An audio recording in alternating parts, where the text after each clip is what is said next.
So I have been participating in Game Breaker's Toolkit Jam, a parody game jam focused on making bad games. The theme this year? Ctrl Alt Delete. I booted up Godot, tried to get input events for Ctrl Alt Delete, and nothing.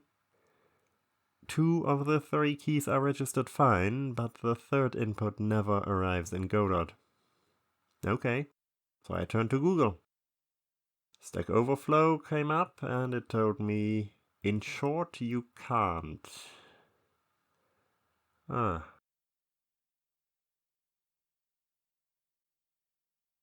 So I launched PyCharm, started a new project with a virtual conda environment, installed the pineput library, and wrote a simple keylogger which easily recognized the impossible key combination.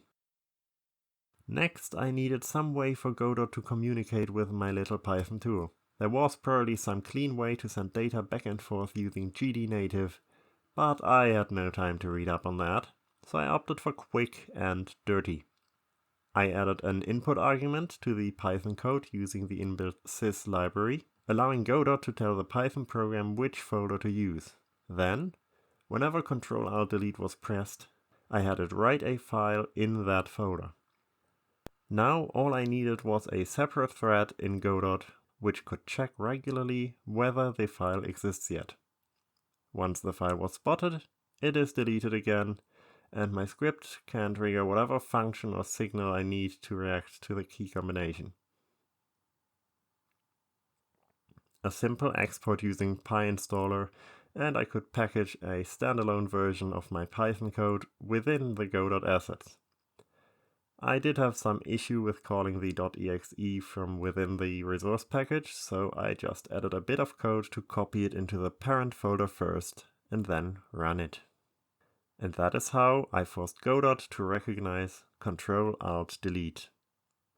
Now I just had to think of what I could use it for in my game.